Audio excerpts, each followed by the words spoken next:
Hello दोस्तों, sunshine computer academy की online क्लासों में आपका स्वागत है। आज अपन फिर कुछ समय के अंतराल पर आपके लिए मोस्ट क्वेश्चन लेकर आए हैं, जिस सीरीज का नाम है RSAT एग्जाम इम्पोर्टेंट एड सीरीज। बहुत ही इम्पोर्टेंट क्वेश्चन लेकर आए हैं जो एग्जाम दृष्टि से बहुत इम्पोर्टेंट होने वाले हैं। तो चलिए स्टार्ट करते हैं अपनी आज की क्लास।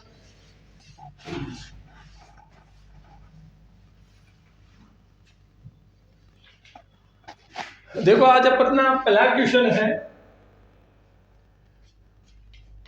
पहला क्वेश्चन रहा, कौन सी एक इलेक्ट्रॉनिक प्रणाली है जो वित्तीय संस्थानों के ग्राहकों को संस्था द्वारा संचालित वेबसाइट पर वित्तीय ट्रांजैक्शन करने की अनुमति देता है। क्वेश्चन क्या रहा अपना कि ऐसी कौन सी प्रणाली है, इलेक्ट्रॉनिक प्रणाली है जो हमें वित्तीय या फाइनेंशियल संस्थानों या जो डिपार्टमेंट होते हैं उनके ग्राहकों को या यूजर्स को संस्था द्वारा संचालित वेबसाइट पर वित्तीय ट्रांजैक्शन की अनुमति देती है। तो दोस्तों, उसका नाम है ऑनलाइन बैंकिंग। क्या नाम है? ऑनलाइन बैंकिंग कहेंगे उसको। अब बात आती है ऑनलाइन बैंकिंग क्या होती है, तो ध्यान देना, ऑनलाइन बैंकिंग का मतलब है जिसको बोलते हैं ई बैंकिंग। क्या नाम दिया जाता है इसको? ई बैंकिंग भी कहा जाता है। इसको इस प्रकार कहा जाता है ई बैंकिंग, या फिर अपन इसको ऑनलाइन बैंकिंग या इलेक्ट्रॉनिक बैंकिंग भी कर सकते, और इसका नाम वर्चुअल बैंकिंग भी होता है। काम क्या होता है इसका कि इंटरनेट डिवाइसों के माध्यम से या इंटरनेट के द्वारा या इलेक्ट्रॉनिक डिवाइसों के माध्यम के द्वारा किसी भी प्रकार के बैंक से संबंधित कार्य, जैसे पैसे डिपॉजिट करना, बैंक के स्टेटमेंट को देखना, ये सारे जो काम किए जाते हैं, यानी बैंक या फाइनेंशियल से रिलेटेड जो वर्क किए जाते हैं, उन्हें अपन क्या कहेंगे? ई बैंकिंग। यानी ये कह सकते हैं शॉर्ट में कि इंटरनेट के द्वारा बैंकिंग से संबंधित काम करना ही क्या कहलाएगा? ई बैंकिंग कहलाएगा।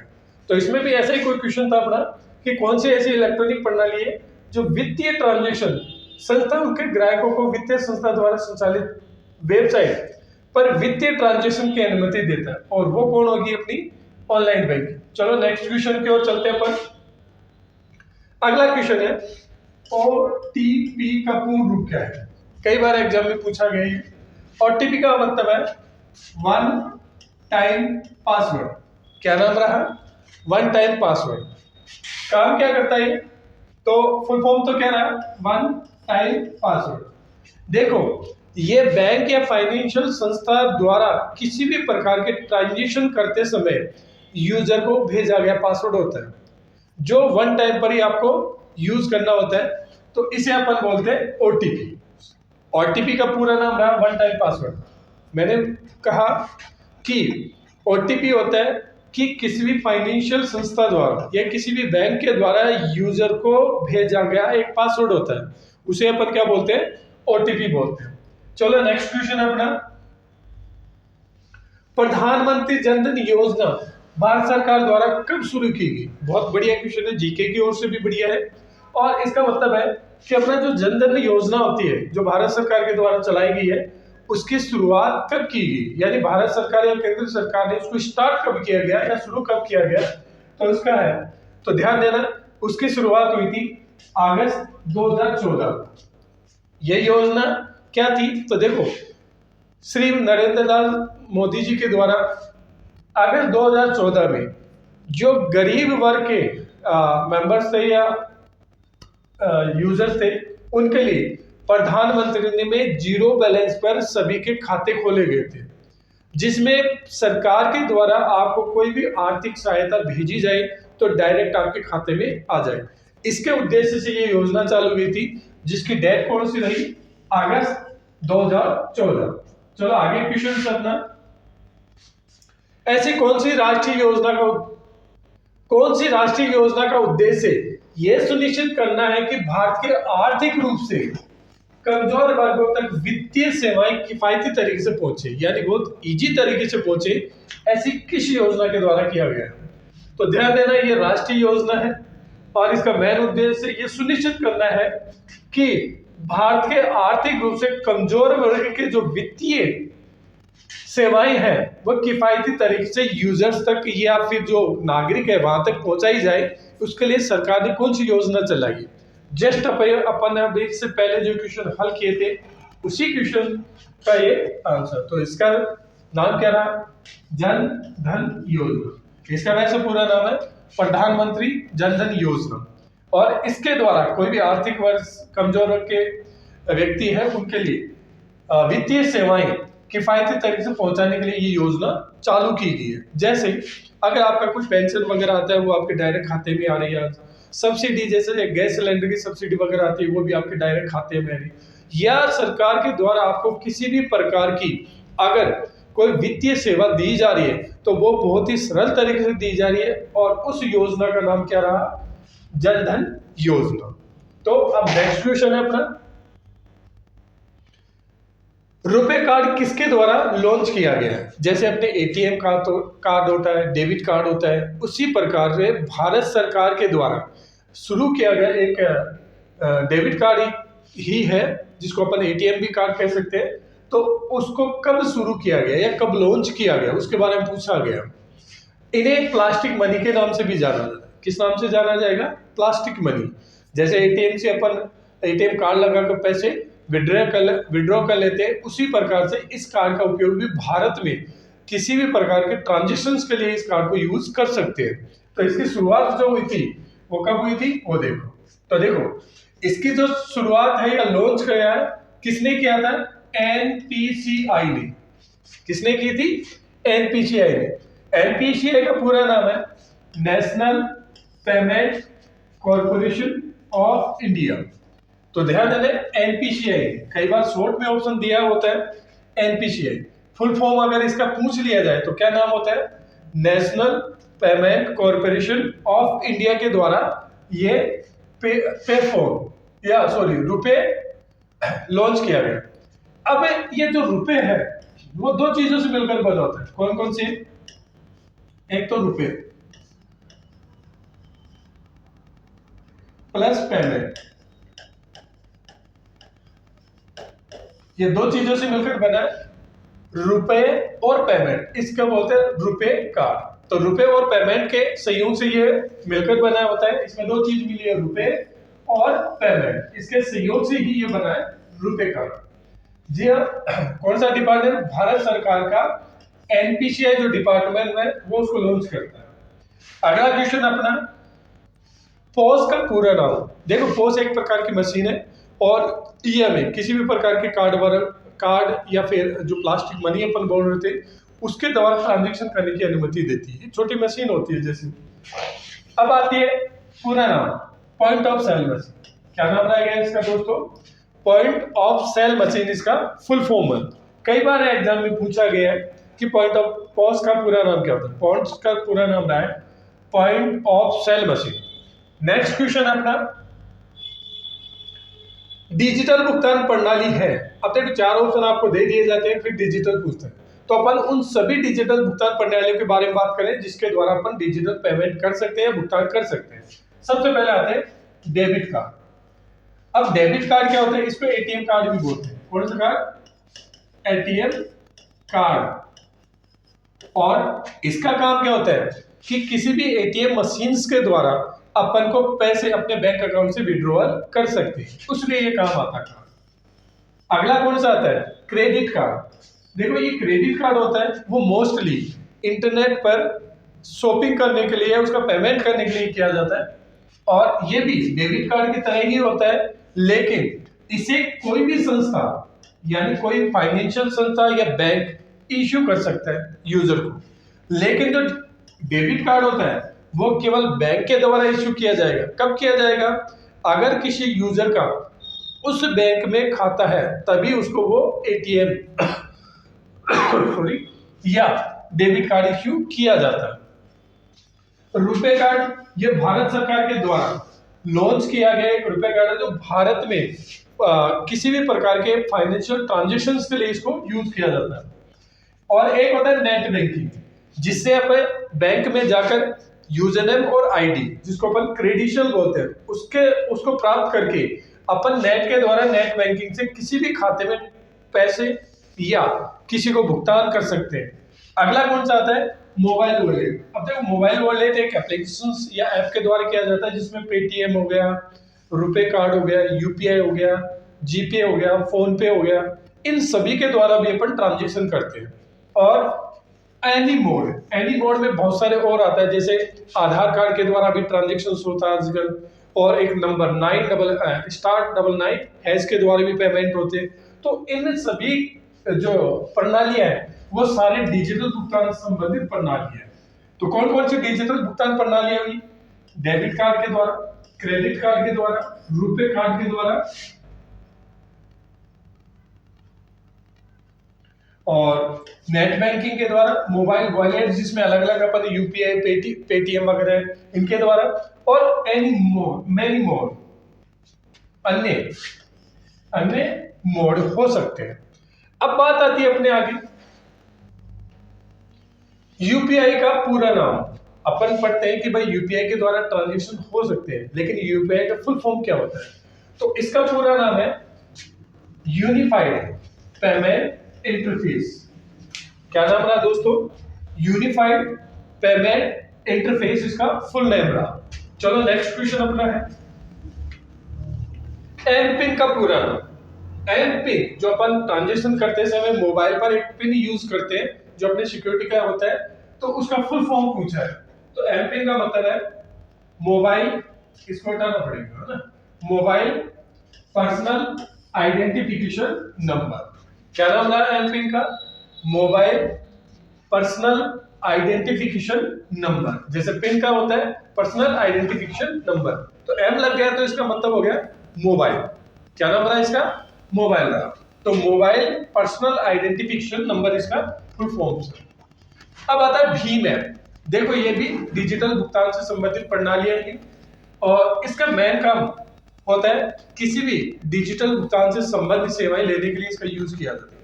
अब इसका पूरा नाम पूछा गया, पूरा नाम क्या है वो देखो, Bharat interface for money.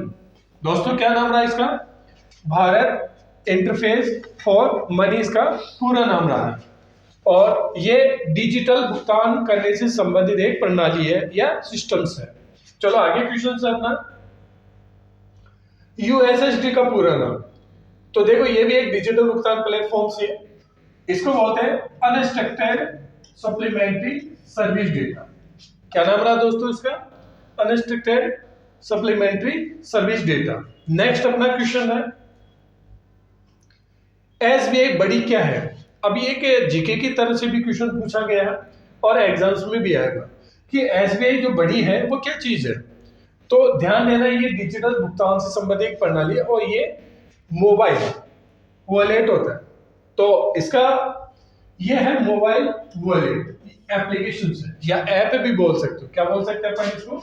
App भी कहा जाता है। तो ये मोबाइल वॉलेट ऐप होता है या एप्लीकेशन है। काम क्या आता है? जैसे अपन पेटीएम की तरह पैसे ट्रांजेक्शन करते हैं या फिर यूपीआई के द्वारा, जीपे के द्वारा, वैसे ही अपने एसबीआई बैंक के द्वारा लॉन्च किया हुआ एसबीआई बड़ी क्या होता है? एक मोबाइल वॉलेट ऐप होता है जिसके द्वारा अपन किसी भी प्रकार का ट्रांजेक्शन कंप्लीट कर सकते हैं। आगे बात आती है किसकी? यूपीआई में पुश टेक्नोलॉजी का उपयोग कब किया जाता है? अब यूपीआई जो ऐप चलाते हैं अपन, उस समय पुश आता है, तो जो वो पुश बटन होता है या पुश ऑप्शंस होता है वो क्या काम आता है, क्या करने के लिए यूज होता है? तो ध्यान देना वो पैसे भेजने के लिए काम आएगा। किसके लिए यूज किया जाता है उसका? कि अपन किसी पार्टी को अगर पैसे भेज रहे हैं तो उसको पुश करना पड़ेगा और फिर वो खाते अपने खाते से जो भी पैसा है वो दूसरे के खाते में ट्रांसफर होते हैं। चलो अपन आगे बात करते हैं अगले क्वेश्चन को लेकर। पीएमजेडीवाई। तो देखो इसका फुल नेम क्या है? प्रधानमंत्री जन धन योजना। दोस्तों क्या नाम रहा इसका? प्रधानमंत्री जन धन योजना। खाते को खोलने के लिए कितनी न्यूनतम राशि की आवश्यकता होती है?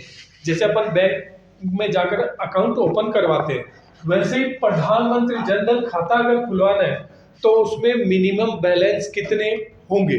तो ध्यान देना उसका मिनिमम बैलेंस होता है 0। आप ये कह सकते हो शॉर्ट में कि इसको जीरो बैलेंस पर खाता खुलवा सकते हैं या जीरो बैलेंस के द्वारा खाता खोला जाता है। तो क्या रहा उसमें मिनिमम बैलेंस? शून्य या जीरो। क्या नाम दिया जाता है? जीरो बैलेंस पर या जीरो राशि पर यह खाता खुलवाया जाता है। नेक्स्ट क्वेश्चन है अपना, एईपीएस का पूरा नाम क्या होता है?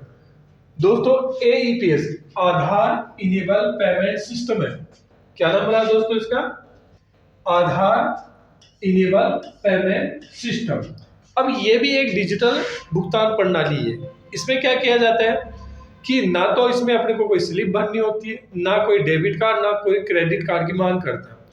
क्या किया जाता है कि आधार नंबर या आधार कार्ड के द्वारा अपन किसी भी ई मित्र के द्वारा अंगूठा लगाकर या अंगूठे को वेरीफाई करवाकर अपने बैंक खाते से ट्रांजैक्शन किया जा सकता है। तो इस प्रणाली को अपन क्या बोलेंगे? एईपीएस। कि आधार नंबर के द्वारा या आधार कार्ड के द्वारा ई मित्र या नेट के द्वारा अपन किसी प्रकार का फाइनेंशियल ट्रांजैक्शन करें जिसमें न तो अपने को डेबिट कार्ड की आवश्यकता न क्रेडिट कार्ड की आवश्यकता होती है, ऐसी प्रणाली को अपन एईपीएस बोलते हैं। काम कैसे करेगी कि अपने आधार कार्ड से जो भी बैंक अकाउंट अगर लिंक है या जुड़ा हुआ है उससे वो पैसा ट्रांजैक्शंस में लिया जाता है या भेजा जाता है, तो उसी से होता है। तो उस प्रणाली को अपन क्या बोलते हैं? एईपीएस, जिसका पूरा नाम आधार इनेबल पेमेंट सिस्टम होता है। अगला क्वेश्चन है, वीएसएसडी सेवा को उपयोग करने के लिए मोबाइल पर कौन सी संस्था का इस्तेमाल, ये संस्था नहीं है, नंबर से इस्तेमाल किया जाता है। तो ध्यान देना, यह नंबर, ये गलत है। इसका वीएसएसडी सेवा को उपयोग करने के लिए मोबाइल पर कौन सा नंबर का इस्तेमाल किया जाता है? तो ध्यान देना, एक कोड होता है, इस कोड के द्वारा, कोड का नाम *99#, इसके द्वारा अपन किसी भी प्रकार के जो नॉर्मल फोन्स होते हैं उनके द्वारा अपन ट्रांजैक्शन कर सकते हैं। अब ये प्रणाली कहाँ काम आती है?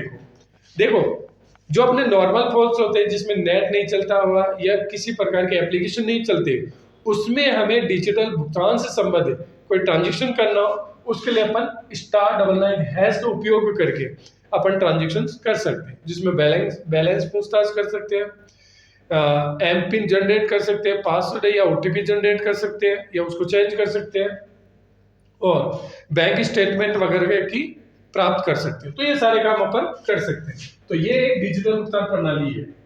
फिर बात आती है अपने आईएमपीएस का पूरा नाम। अब देखो आईएमपीएस भी एक भुगतान प्रणाली है जिसको बोलते हैं इमीडिएट पेमेंट सर्विस। क्या नाम रहा दोस्तों इसका? Immediate payment service. नेक्स्ट अपना है आरटीजीएस का पूरा नाम। तो आरटीजीएस भी एक डिजिटल भुगतान प्रणाली है जिसका नाम है रियल टाइम ग्रोस सेटलमेंट। क्या नाम रहा दोस्तों इसका? रियल टाइम ग्रोस सेटलमेंट है इसका फुल फॉर्म्स होता है। अब इसके बाद आता है अगला क्वेश्चन अपना, किस सेवा के द्वारा एक खाते से दूसरे खाते में कम से कम कितने लाख की बात हो रही है? कि कम से कम 2 लाख तक और अधिकतम कोई सीमा नहीं है। यानी कम से कम तो कितना? 2 लाख है, लेकिन अधिकतम कोई सीमा नहीं। तो ऐसी कौन सी फंड ट्रांसफर की प्रणाली है जिसमें यह कहा गया है कि अगर अपन किस सेवा के द्वारा, यह पूछा गया किस सेवा या किस प्रणाली के द्वारा एक खाते से दूसरे खाते में कम से कम 2 लाख तथा अधिकतम की कोई सीमा नहीं है फंड ट्रांसफर कर सकते हैं, तो ध्यान देना वो है आरटीजीएस। कौन सी प्रणाली हो दोस्तों? आरटीजीएस। अब अगला क्वेश्चन आता है, निम्न में से कौन सा एक इलेक्ट्रॉनिक टोल कलेक्शंस की एक तकनीक है? आजकल जो अपने एनएच हाईवे पर जो गाड़ियां चलती है उसका जो टोल कटता है वो इलेक्ट्रॉनिक तरीके से करता है, जिसको अपन किस नाम से जानते हैं? तो ध्यान देना, उसको अपन बोलते हैं फास्ट टैग। क्या नाम दिया गया उसको? Fast tag. तो ध्यान देना, फास्ट टैग एक छोटा सा कार्ड होता है जो गाड़ी के शीशे के सामने लगता है आगे, है ना, मिरर का, और वहां से जैसे ही वो टोल प्लाजा के पास स्पीड कम होती है तो उसके कैमरेस के द्वारा वो डिटेक्ट करता है, और डिटेक्ट करते हैं अपने खाते से जो फास्टैग का जो अकाउंट्स होता है उसमें से उसका जो भी चार्ज होता है वो काट लिया जाता है, और मोबाइल के द्वारा अपने को एसएमएस के थ्रू वो मैसेज करता है। तो इस प्रकार की जो प्रणाली है उसको अपन क्या बोलते हैं, फास्टैग बोलते हैं। अब आगे आता है अपना, निम्न में से कौन सा मोबाइल वॉलेट का उदाहरण नहीं है।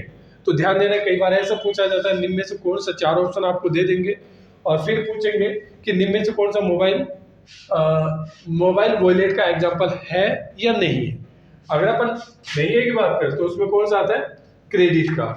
अगर अपन वॉलेट की बात करते हैं जिसमें पेटीएम, एटीएम, ऑक्सीजन, पे यू मनी, है ना, ये सारे के सारे अपने कौन से डिजिटल वॉलेट होते हैं, तो उनके द्वारा पेमेंट। लेकिन जो अपना क्रेडिट कार्ड होता है या डेबिट कार्ड होता है वो इसमें नहीं आता। तो उम्मीद करता हूं आपको क्लास आज बहुत ही अच्छी लगी होगी। नेक्स्ट क्लास में आपसे फिर से मिलते हैं, तब तक के लिए बाय बाय, थैंक यू।